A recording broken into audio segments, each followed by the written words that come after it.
Get ready, because JoJo Siwa might have just pulled off one of the most confusing internet comebacks of all time. Think about it, this is someone the internet has clowned on for years, dragged through controversy after controversy, and labeled as the ultimate rage bait celebrity. And yet, here we are, with people suddenly calling her a genius, praising her music, and dare I say it, even liking her again. But here's the catch.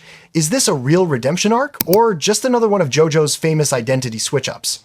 Because if there's one thing JoJo knows how to do, it's transform herself into something new, whether the world's ready for it or not.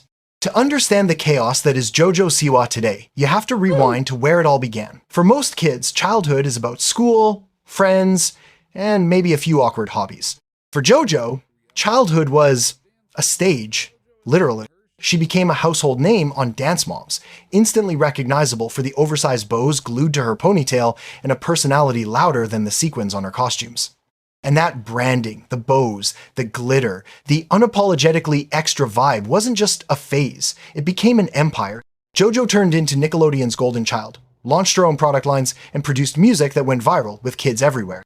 Boomerang, her breakout hit, wasn't just another pop song, it became an anthem for anti-bullying, racking up over 1 billion views on YouTube.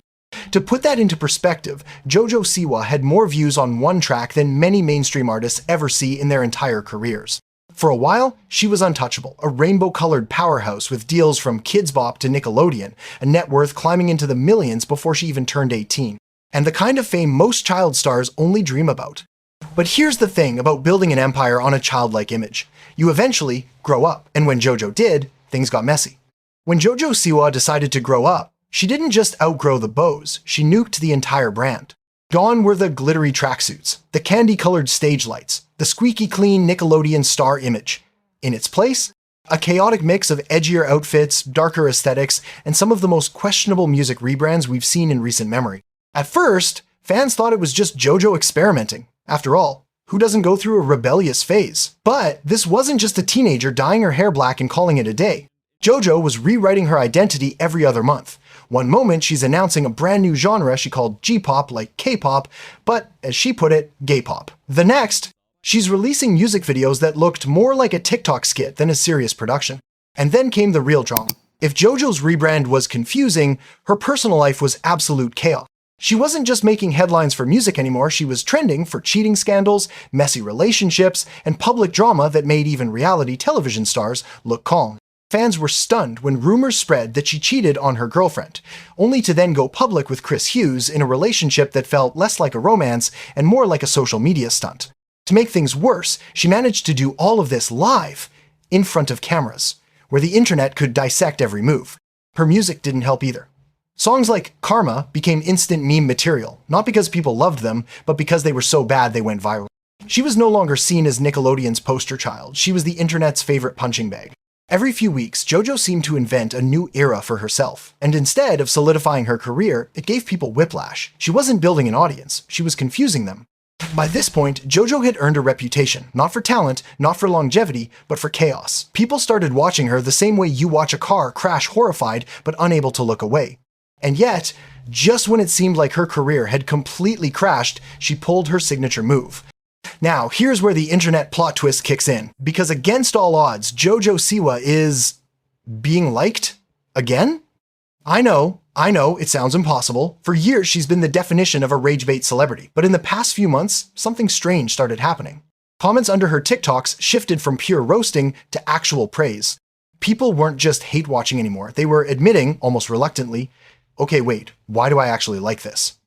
One of the top comments on her recent videos literally says, maturing is realizing JoJo Siwa is a genius and not even a little bit annoying. Another said, honestly, your best song since Boomerang. That's a massive 180 from the same audience that clowned her for years.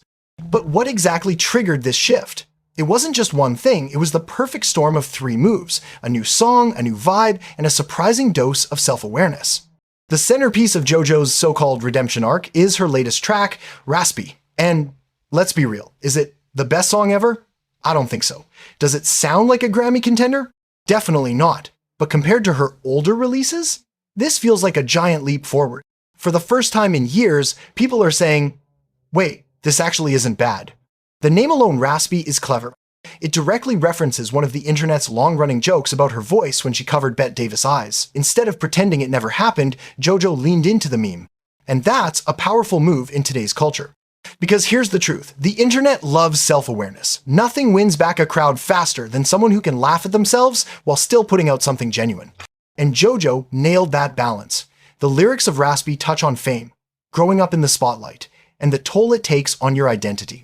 It's deeper than anything she's put out before, and even though not everyone loves the sound, people respect the fact that she's finally channeling her messy past into her art. It's almost like she cracked the code. If you can't outsing the haters, outsmart them.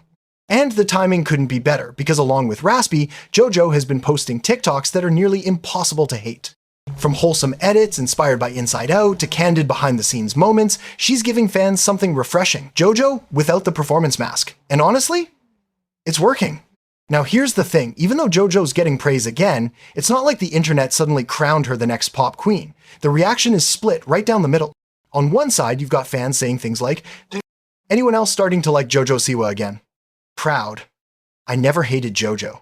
People are admitting she's grown, matured, and finally figured out how to not make every release instantly cringe. They're starting to root for her comeback.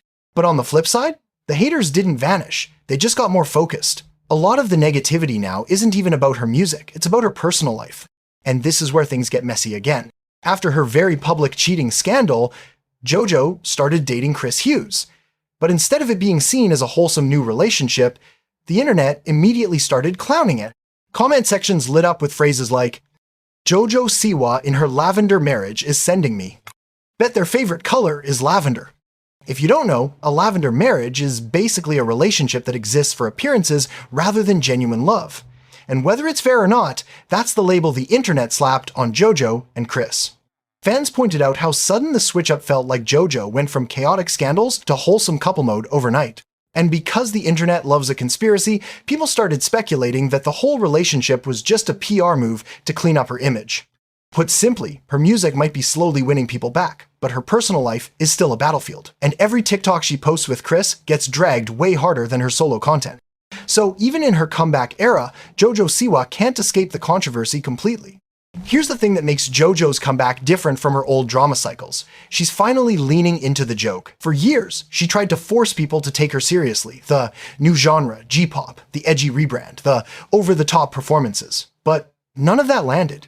People just laughed at her, not with her. Now though, with Raspy and her new TikToks, JoJo is openly acknowledging the chaos of her career. She's referencing the memes, addressing her past mistakes, and even poking fun at herself. That little shift changes everything. Because on the internet, nothing is more powerful than being in on the joke. It makes her seem more human, not just some Nickelodeon robot trying to force a pop career. And weirdly enough, that honesty is exactly what's getting people to warm up to her again. At the end of the day, whether you love her or hate her, JoJo Siwa just pulled off something most celebrities could never do. She came back from being the internet's punching bag to actually getting respect. Not full redemption, not yet. Her relationship drama is still dragging her down, and her music isn't exactly topping charts. But the fact that people are even debating whether they like her again, that's a massive shift. It's kind of poetic, honestly. The girl who blew up with a song called Boomerang literally just did a boomerang on the internet. She got thrown out, hated, clowned, and somehow came right back around. So the real question is this just another short-lived JoJo arc, or is she actually building towards a real reinvention that sticks? Either way, one thing's for sure. JoJo Siwa is never boring, and as long as she keeps finding ways to surprise us, she's not going anywhere.